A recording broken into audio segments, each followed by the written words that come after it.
علم کا مہینہ ہے یہ. آپ علم کا وقت موبائل میں برباد کر رہے ہیں, آپ علم کا وقت گپوں میں برباد کر رہے ہیں, آپ علم کا وقت چگلیوں میں برباد کر رہے ہیں, آپ علم کا وقت ایک دوسرے کے خلاف سازشوں میں برباد کر رہے ہیں. السلام علیکم ورحمۃ اللہ وبرکاتہ. محترم دوستو, آج ہم آپ لوگوں کے سامنے حضرت مولانا عثمان صاحب لدھیانوی شاہی امام پنجاب کا ایک بیان پیش کرتے ہیں, جن کے بیان کا آج کا ٹاپک ہے کہ رمضان المبارک کے اندر روزے کیوں رکھے جاتے ہیں. آپ لوگوں سے گزارش ہے کہ حضرت شاہی امام پنجاب کا یہ بیان آپ لوگ پورا سماعت فرمائیں. آپ علم کا وقت بیکار باتوں میں ضائع کر رہے ہیں اور بار بار اللہ تعالیٰ کی طرف سے فرشتے پکار رہے ہیں کہ عثمان میاں, وہ عبد الرحمان, اور میاں صاحب آ جاؤ, اللہ کے حضور آ کے سجدہ کرو, معافی مانگو. دولت تمہارا انتظار کرتی ہے, عزتیں تمہارا انتظار کرتی ہیں, دنیا کا وقار تمہارا انتظار کر رہا ہے, محبتیں تمہارا انتظار کر رہی ہیں, بے شمار اولاد تمہاری منتظر ہے. لیکن ہم دنیا میں شیطان کے جھنجٹ میں پھنسے ہوئے کہ نہیں, شاید یہ وقت کسی طرح گزر جائے. اللہ اکبر. ہزار جدت ترازیوں کے مزاج بدلا کرے زمانہ, مگر یقین رہے گا عامر مزاج باطل وہی پرانا. ہزار جدت ترازیوں کے مزاج بدلا کرے زمانہ, مگر یقین رہے گا عامر مزاج باطل وہی پرانا.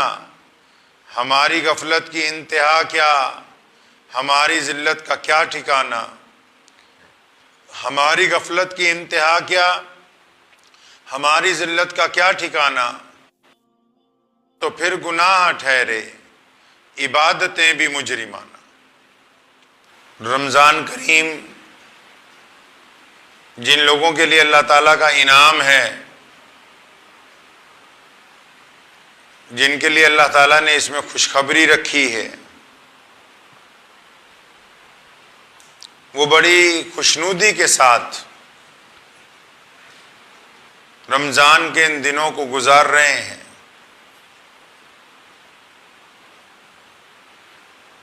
ایک بہت مشہور بزرگ ہمارے علامہ عامر عثمانی صاحب رحمۃ اللہ علیہ کا جو شعر میں نے آپ حضرات کو سنایا, وہ کچھ ہمارے حالات کی عکاسی کرتا ہے. فرماتے ہیں کہ گناہ تو پھر گناہ ٹھہرے عبادتیں بھی مجرمانہ. رمضان انقلابی عبادت ہے. رمضان کریم انسان کے مزاج کو بدلنے کی عبادت ہے. لیکن بہت سارے عبادت کرنے والے لوگ جو ہیں, جب وہ دکھاوے کی عبادت کرتے ہیں, جب وہ دکھاوے کی خیرات کرتے ہیں, جب وہ دکھاوے کی مدد کرتے ہیں, جب وہ دکھاوے کا عمل کرتے ہیں, تو انہوں نے کہا نا کہ گناہ تو پھر گناہ ٹھہرے عبادتیں بھی مجرمانہ ہے. عامر عثمانی نے پھر کہا نا کہ کوئی درگاہ ہو یا مسجد جہاں رہے عبادت, نیاز مندی ہو ماں سوا کے, تو اس سے بہتر شراب خانہ. فرمایا کہ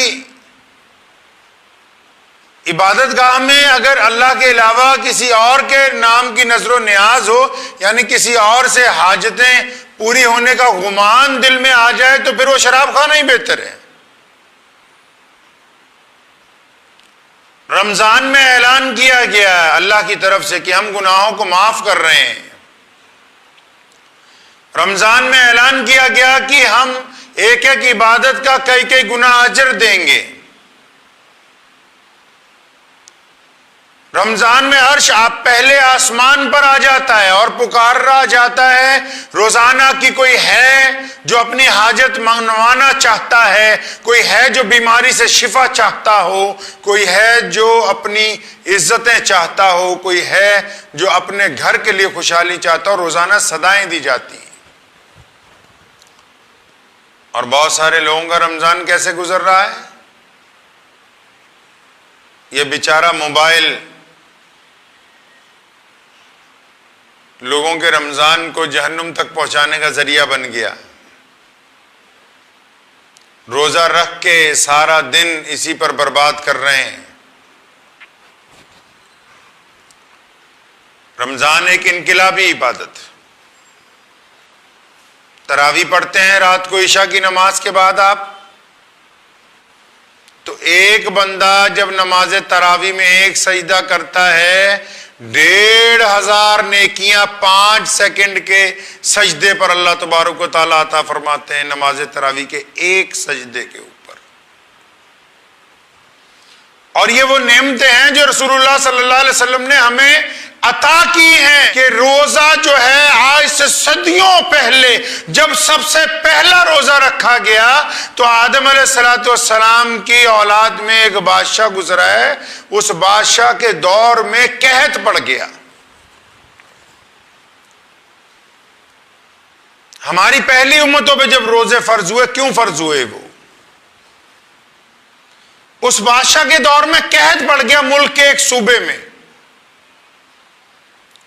تو بادشاہ کی جو رعایا تھی، جو جنتا تھی، انہوں نے خود ہی فیصلہ کیا کہ ہمارے جن علاقوں میں قحط پڑ گیا ہے، ہم جو 3 دفعہ کھانا کھاتے ہیں، صبح ناشتہ کرتے ہیں، دوپہر کو روٹی کھاتے ہیں، پھر رات کو کھاتے ہیں، ہم کیوں نہ ایک وقت کا کھانا آج سے کم کھائیں گے، ایک وقت کا کھانا کم کھائیں گے اور ایک وقت کا وہ سارا کھانا اکٹھا کر کے ان علاقوں میں بھیجیں گے جہاں لوگ بھوک سے مر رہے ہیں۔ اس بادشاہ کو یہ ادا بڑی پسند آئی۔ اس بادشاہ نے اس کو سرکاری طور پر کہا کہ ہاں یہ تو بہت اچھا کام ہے کہ ہم لوگ، اللہ تعالیٰ کو ان کی اس قوم کی ادا اتنی پسند آئی کہ پچھلی امتوں پر روزوں کا اعلان کر دیا کہ دیکھو یہ کتنے نیک بندے ہیں کہ یہ میرے بندوں کی بھوک مٹانے کے لیے صبح سے لے کے شام تک ایک وقت کا کھانا چھوڑنے کے لیے تیار ہیں۔ اللہ کو ان کا عمل ایسا اچھا لگا، اس کو عمل کو نیکی میں تبدیل کر دیا، رکن بنا دیا عبادت کا، عبادت میں شامل کر دیا کہ اپنا پیٹ کاٹ کے جو دوسرے کو کھلا رہا ہے یہ تو عبادت ہو گئی۔ اب وہ عبادت جب بنی تو پچھلی امتوں میں روزے داروں کو روزے مل گئے۔ یہ ہم سے پہلے کی بات ہے، محمد رسول اللہ صلی اللہ علیہ وسلم کی امت سے پہلے کی بات ہے۔ روزہ پہلے ایسا نہیں تھا جیسا آج ہے، جیسے میں اور آپ لطف لیتے ہیں نا روزے کا، افطار میں بے شمار چیزیں کھاتے ہیں اور پھر ساری رات مزے سے جو چیز چاہتے ہیں وہ کھا لیتے ہیں۔ پہلے روزہ ایسا نہیں تھا۔ سن 2 ہجری میں جب رمضان فرض کیا گیا تو روزہ ایسا نہیں تھا۔ روزے کا حکم یہ تھا کہ جب بندہ روزہ رکھتا تھا تو سحری نہیں ہوتی تھی اس روزے میں، بس افطاری تھی۔ سمجھ لیجئے پہلے بات کو آپ۔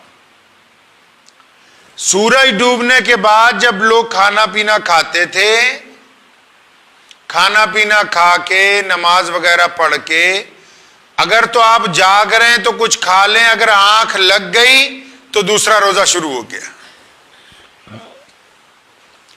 آنکھ لگ گئی تو دوسرا روزہ شروع۔ ایک صحابی ہیں اللہ کے نبی صلی اللہ علیہ وسلم کے، محنت مزدوری کر کے سارا دن شام کو گھر پہنچے، افطاری کا انتظام نہیں ہوا، پانی پی کے روزہ کھولا، بیوی نے کہا میں کچھ بناتی ہوں، آنکھ لگ گئی۔ اب ان کی بیوی نے فٹافٹ اٹھایا کہ بھائی یہ تو معاملہ ہی سارا خراب ہو گیا، تم سو گئے تھے، اب تو دوسرا روزہ شروع ہو گیا۔ اب بنا کچھ کھائے پیے دوسرا روزہ چل پڑا۔ دوپہر کو ظہر کی نماز میں گئے تو مسجد نبوی میں گر گئے، بے ہوش ہو گئے۔ اللہ کے نبی صلی اللہ علیہ وسلم نے پوچھا کیا بات ہے، یہ کیوں بے ہوش ہو گیا؟ لوگوں نے بتایا یا رسول اللہ یہ کچھ کھا پی ہی نہیں سکا افطار کے وقت اور پھر اس کی آنکھ لگ گئی، دوسرا روزہ شروع ہو گیا۔ ایک صحابی ہیں بدو، اب وہ انہوں نے روزہ رکھا ہوا ہے، مطلب افطاری کے بعد جب سوئے تو اپنی بیوی کے ساتھ اس دن سو گئے، تو دوسرے دن صلی اللہ علیہ وسلم کی خدمت میں آئے، یا رسول اللہ یہ تو روزہ رکھ کے مجھ سے غلطی ہو گئی، میں اپنی اہلیہ کے پاس چلا گیا۔ تو صلی اللہ علیہ وسلم نے فرمایا اچھا پھر تو 60 روزے رکھنے پڑنے ہیں، 60 روزے رکھیں آپ اور کفارہ کے۔ میں یا رسول اللہ میں تو بہت ہی پہلے ایک روزے میں یہ کام ہو گیا، میں 60 دن کیسے گزاروں گا؟ فرمایا اچھا 60 مسکینوں کو کھانا کھلاؤ۔ میں یا رسول اللہ اپنے پاس کھانے کے لیے نہیں ہے۔ ایک صحابی آئے، انہوں نے بہت سارا پھل ان کو دیا، صلی اللہ علیہ وسلم نے فرمایا کہ لو یہ لے لو ہدیہ اور جا کے 60 غریبوں میں بانٹ دو۔ فرمایا یا رسول اللہ میں تو زیادہ غریب کون ہے؟ حدیث میں آتا ہے صلی اللہ علیہ وسلم بڑے مسکرائے، تمام دانت نظر آنے لگے۔ فرمایا اچھا یہ مال بھی تمہیں ہی دیا تمہارے والا، لیکن یہ صرف تمہارے لیے ہے، اوروں کے لیے نہیں۔ تب اللہ تعالیٰ کو سفارش کی ہے۔ اگر آپ قرآن پاک پڑھیں گے، یہ آیتیں تب نازل ہوئی ہیں قرآن پاک میں کہ ہم نے تمام چیزیں روزے داروں پر حلال کی ہیں، سورج ڈوبنے سے لے کر صبح سحری تک۔ یہ رسول اللہ صلی اللہ علیہ وسلم نے نعمت عطا فرمائی ہے۔ پہلی امتوں میں روزہ اس سے بھی زیادہ سخت تھا، یہ سحری محمد رسول اللہ صلی اللہ علیہ وسلم کی طرف سے تحفہ ہے امت کو۔ یہ جو آپ رات کو افطار کے بعد، پھر عشاء کے بعد، پھر تراویح کے بعد کچھ کھا پی سکتے ہیں، رات کو اپنے ازواج کے پاس جا سکتے ہیں، یہ تحفہ، یہ انعام ہے۔ پہلی امتوں میں ایسا نہیں تھا۔ یہ محمد الرسول اللہ صلی اللہ علیہ وسلم نے ہمیں انعام عطا فرمایا، تبھی تو حکم فرمایا کہ سحری کرو، چاہے تھوڑی کیوں نہ کرو لیکن سحری کرو۔ یہ حضور اکرم صلی اللہ تعالی علیہ وسلم کا انعام ہے ہماری ذات، ہم سب لوگوں کے اوپر۔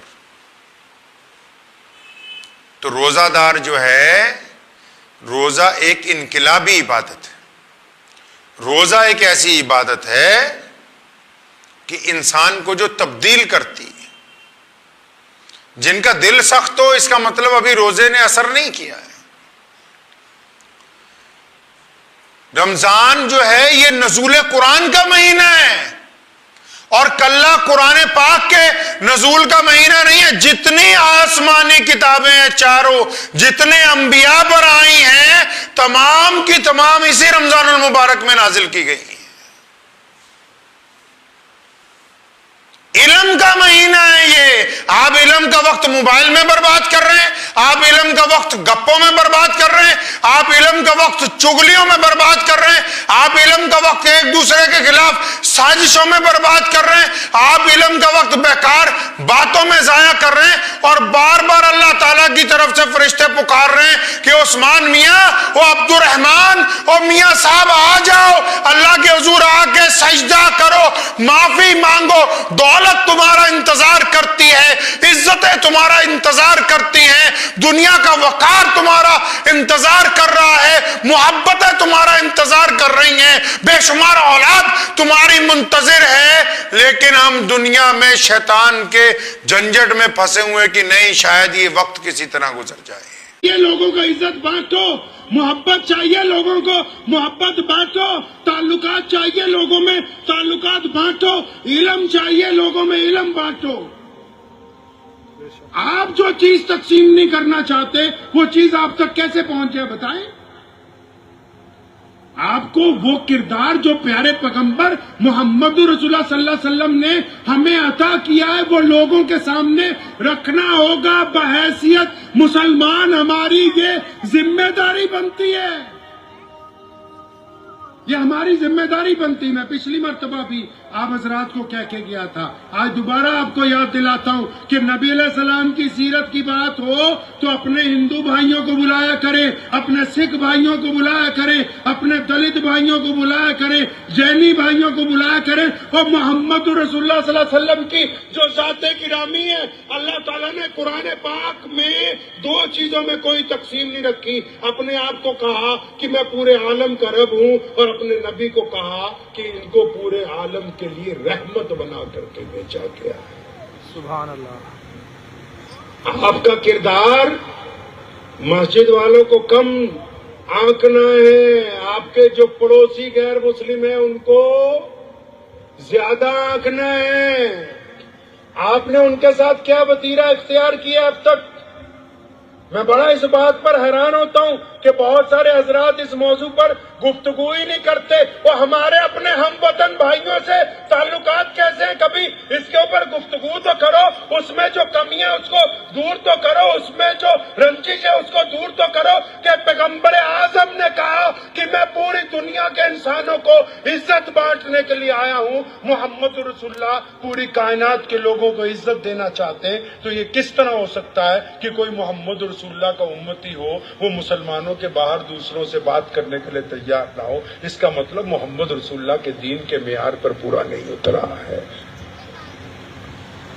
جو غیر مسلم دوست ہیں، ہمارے بھائی ہیں، وہ قرآن نہیں پڑھنا چاہتے، وہ مسجدوں میں نہیں جاتے، لیکن وہ اسلام کو جانتے ہیں، وہ اسلام کو پہچانتے ہیں۔ کیوں؟ کیونکہ عبد الرحمان ان کے ساتھ کالج میں پڑھتا ہے، کیونکہ محمد شفیع ان سے دودھ بیچنے کے لیے جاتا ہے، کیونکہ محمد عبد الرحمان ان سے کاروبار کرتا ہے، کیونکہ کوئی خان صاحب ان کے ساتھ نوکری کر رہے ہیں۔ اب اسلام کی تصویر کیا پیش کی ہم نے اپنے ملک میں، اپنے لوگوں کے درمیان، اپنے ہم وطن لوگوں کے درمیان، اپنے پڑوسیوں کے درمیان؟ پیارے پیغمبر نے کہا نہیں کہ اگر کوئی بندہ ایمان والا نہیں ہو سکتا، یا رسول اللہ کون نہیں ہو سکتا؟ فرمایا جس سے اس کا پڑوسی تنگ ہے وہ بندہ ایمان والا نہیں ہو سکتا ہے۔ پڑوسی کا مسلمان ہونا ضروری تو نہیں، پڑوسی کا اپنی ذات کا ہونا ضروری تو نہیں، پڑوسی کا اپنے رنگ کا ہونا ضروری تو نہیں، پڑوسی تو کسی بھی مذہب کا ہو سکتا ہے۔ اپنے دل پہ ہاتھ رکھ کے ذرا اپنے آپ کو پوچھیں کہ ہم نے اب تک اپنے لیے، اپنے دین کے لیے، اپنے محلے کے لیے، اپنے شہر کے لیے، اپنی ریاست کے لیے، اپنے ملک کے لیے ذاتی طور پر ہم نے کیا کردار ادا کیا ہے؟ یہ کہنا تو آسان ہے کہ فلاں مولانا نے یہ نہیں کیا، فلاں نے یہ نہیں کیا، فلاں ایم ایل اے نے، ایم پی نے یہ نہیں کیا، فلاں نے یہ نہیں کیا۔ وہ کدی اپنی چھاتی بھی چاتی مارو نا، آپ بھی تو دیکھو کہ اسی کی کیتا تے کی نہیں کیتا۔ آپ کو اس بات کی تسلی ہے کہ آپ کو دیکھ کے کوئی بھی غیر مسلم یہ کہہ سکتا ہے کہ اسلام اچھا مذہب ہے، تو یقیناً آپ اعلیٰ درجے کے مسلمان ہیں۔ لکھ لیجیے اس بات کو، آپ اعلیٰ درجے کے مسلمان ہیں۔ آپ کو اس بات کی تسلی ہے کہ آپ کی کوئی غیر مسلم بہن اور کوئی مسلمان بہن، کوئی غیر مسلم بیٹی ہو یا مسلمان کی بیٹی ہو، وہ آپ کو دیکھ کے یہ بات کہتی ہو کہ یہ بندہ چلا جاتا ہے، اس نے کبھی کوئی گندی نگاہ میرے اوپر نہیں ڈالی، یہ میرے ہی محلے میں رہتا ہے، تو پھر آپ بہت اچھے مسلمان ہیں۔ اگر آپ دوسرے کی بیٹیوں پر گندی نگاہیں ڈالتے اور 5 وقت نماز پڑھتے تو آپ منافقت کر رہے ہیں، آپ ایمانداری والے کام نہیں کر رہے ہیں۔ جلسے ہم اس لیے کرتے ہیں تاکہ ہمارے سروس ہو جائے، تاکہ ہم دین کے راستے کو اختیار کریں۔ ہمارا جلسہ کرنے کا مقصد یہ نہیں ہے کہ ہم باتیں کریں، آپ سنیں، آپ نعرہ لگائیں، ہم جواب دیں۔ جلسے کا مقصد کہ جو راستے سے بھٹک گئے وہ راستے پہ آئے، جو قافلے سے بچھڑ گئے ان کو قافلے سے جوڑے، جو دلوں سے اتر گئے ان کے دلوں کو آپس میں ملائے، جن کے اندر نفرت پیدا ہو گئی ان کو محبت میں آپس کے اندر جوڑ دے۔ اگر ہم اپنے مقصد کے اوپر نہیں چلیں گے تو پھر اتنا بڑے پروگرام کرنے کا ہمیں فائدہ ہونے والا نہیں ہے۔ میاں صاحب آپ کی ذمہ داری ہے، آپ نے کیا سوچا؟ آپ ہی نہیں، ملک میں جہاں کہیں بھی مسلمانوں کی تعداد زیادہ ہو، اگر کسی محلے میں، شہر میں، تو آپ پہ تو زیادہ ذمہ داری ہے کہ آپ اسلام کی خوبصورت تصویر پیش کریں۔ صرف مسجدیں بنانے سے تو خوبصورت تصویر پیش نہیں ہو سکتی، صرف کپڑے پہننے سے تو خوبصورت تصویر پیش نہیں ہو سکتی۔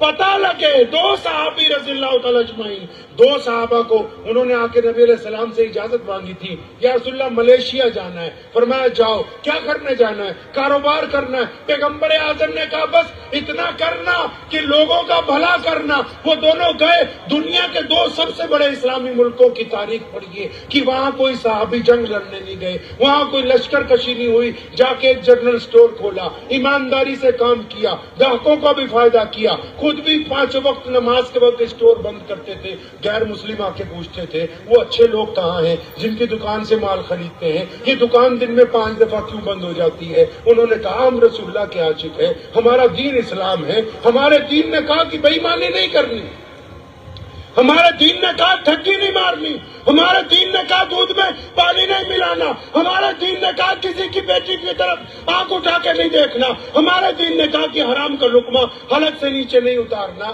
آج آپ دیکھیں کہ وہ دونوں ریاستیں پوری دنیا میں اسلام کے سب سے بڑے ملکوں کے طور پر جانی جاتی صرف اس لیے کہ جو لوگ وہاں گئے انہوں نے رسول اللہ کا کردار ان لوگوں کے سامنے رکھا۔ جموں کے مسلمانوں، کشمیر کے مسلمانوں، سچ سچ بتاؤ، جب آپ جاتے ہو آگے، ابھی میں پنجاب میں لانڈرا میں تھا، ایک کالج کے پروگرام میں گیا تو مجھے ایک غیر مسلم دوست نے کہا کہ لگا میرے گھر میں جو اسٹوڈنٹ رہتے ہیں جن کا تعلق اس ریاست سے ہے جہاں آپ تقریر کرنے کے لیے جا رہے ہو، یہ صبح شام سٹا لگاتے ہیں، ہم دوسروں کے سامنے کون سا جا کے اسلام پیش کرنا چاہتے ہیں؟ کون سا دین ہم پیش کرنا چاہتے ہیں؟ یہ رسول اللہ صلی اللہ علیہ وسلم کے عاشقوں کو قصے اس لیے آپ کو سناتا ہوں کہ عاشق بننا ہے، اور عاشق اللہ زور زبردستی سے نہیں بنتا، عاشق اپنے نفس پر جبر کر کے بنتا ہے۔ جب نفس کہتا ہو کہ فلاں کی بیٹی کا نمبر لے لو اور نفس کو یہ جواب دیا جائے کہ محمد الرسول اللہ کا تو غلام ہے، یہ بدتمیزی تیرے سے نہیں ہو سکتی۔ جب نفس یہ کہتا ہو کہ فلاں کے ساتھ ٹھگی مار کے 2000 روپے بچا سکتے ہیں، تب اپنے نفس کو یہ بتانا کہ ہم مسلمان ہیں، ہم ٹھگی نہیں مار سکتے۔ جب نفس یہ کہتا ہو کہ فلاں کی جائیداد پر قبضہ کر لو آسانی ہو جائے گی، تو اپنے نفس کو بتانا کہ ہم مسلمان ہیں، ہم یہ کام نہیں کر سکتے۔ اپنے دل پہ ہاتھ رکھیے ایک بار، کبھی اس کو پوچھئے کہ تم نے کیا کیا اب تک دین کے لیے؟ خدا کی قسم نا امید مت ہوئے آپ۔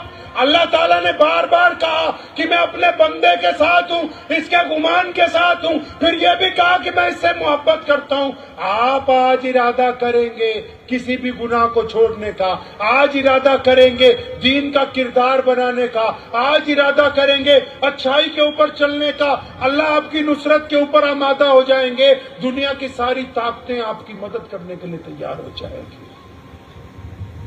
آپ ارادہ کیجئے تو صحیح۔ اکثر میں نمازیوں کو پوچھا کرتا ہوں، آپ سے بھی مکہ مسجد میں پچھلی بار پوچھ کے گیا تھا، میں پوچھتا سی جڑے 5 ویلے دے نمازی ہے، آپ میں تو ہوں گے بہت سارے نمازی ماشاءاللہ 5 وقت کے، ہاتھ کھڑا کیجئے ماشاءاللہ جو 5 وقت نمازی ہیں، شرمائیے نہیں، کوئی بات نہیں ہے، ماشاءاللہ۔ جڑے نہیں ہیں وہ بھی ہاتھ کھڑا کر لو، اللہ نمازی بڑھا دے تو انشاءاللہ۔ ہوں دسو جڑے 5 ویلے دے پکے نمازی ہے، 5 ویلے نماز تا پڑھ دے ہو، کدی کسی روندے ہوئے نو ہسایا؟ جو 5 وقت کے پکے نمازی ہیں وہ بتائیں کیا انہوں نے کبھی کسی روتے ہوئے کو ہنسانے کے لیے وقت لگایا اپنا؟ ہاتھ کھڑا کر کے بتائیں ایسے کتنے لوگ ہیں 5 وقت کے نمازی جنہوں نے اپنے کسی روتے ہوئے دوست کو، روتے ہوئے پڑوسی کو، روتے ہوئے بھیک مانگنے والے کو، روتے ہوئے راہگیر کو، روتے ہوئے رشتہ دار کو چھاتی سے لگا کے کہا ہو کہ گھبرانا یار میں تیرے ساتھ ہوں؟ کہ ہم نے کبھی کسی روتے ہوئے کو ہنسایا کہ صرف نماز ہی پڑھی ہے؟ جو 5 وقت کے پکے نمازی ہیں سچ سے بتاؤ کیا کبھی کسی بھوکے کا ہاتھ پکڑ کے لے گئے ہو کہ ہاں میں تجھے اچھا کھانا آج کھلاتا ہوں بہترین ہوٹل میں بٹھا کے کہ میں چاہتا ہوں کہ تو اچھا کھانا کھائے؟ بتاؤ تو صحیح اپنے دل پہ ہاتھ رکھ کے، کیا کبھی کسی بھوکے کو کھانا کھلایا؟ سچ سچ بتاؤ، کیا کبھی کسی کی بیٹی کی عزت بچائی؟ سچ بتاؤ، کیا کبھی اپنے کسی غیر مسلم پڑوسی کے گھر میں جو محتاج ہو، غریب ہو، اس کو جا کے کہا کہ میں تیرے ساتھ ہوں، یہ پیسے رکھ لے، راشن لے آ؟ کبھی بتاؤ تو صحیح۔ وہ نماز پڑھنے والوں اپنی غریب بہن کے گھر گئے ہو بنا اپنی بیوی کو بتائے ہوئے کہ یہ 50,000 لاکھ روپے رکھ لے، تو میری بہن ہے، کسی کو مت کہنا، میں تیرا بھائی ہوں، ہم ایک ماں کے پیٹ سے پیدا ہوئے ہیں، میں تیری مدد کرتا رہوں گا، تو کسی سے ذکر نہ کرنا۔ بتاؤ تو صحیح نمازیوں ایسا کچھ کیا؟ 5 وقت نماز پڑھتے ہو نا، سچ سچ اتنا تو بتاؤ اپنی ماں کے کبھی پیر دبائے؟ کبھی اپنے بوڑھے باپ کو جا کے جپی ڈالی ہے کہ ابو جی مجھے آپ سے بڑی محبت ہے، میں تو چاہتا ہوں آپ کے گلے لگ جانا؟ بتاؤ تو صحیح 5 وقت کے جو پکے نمازی ہیں، کبھی اپنے باپ کو گلے لگایا آپ نے؟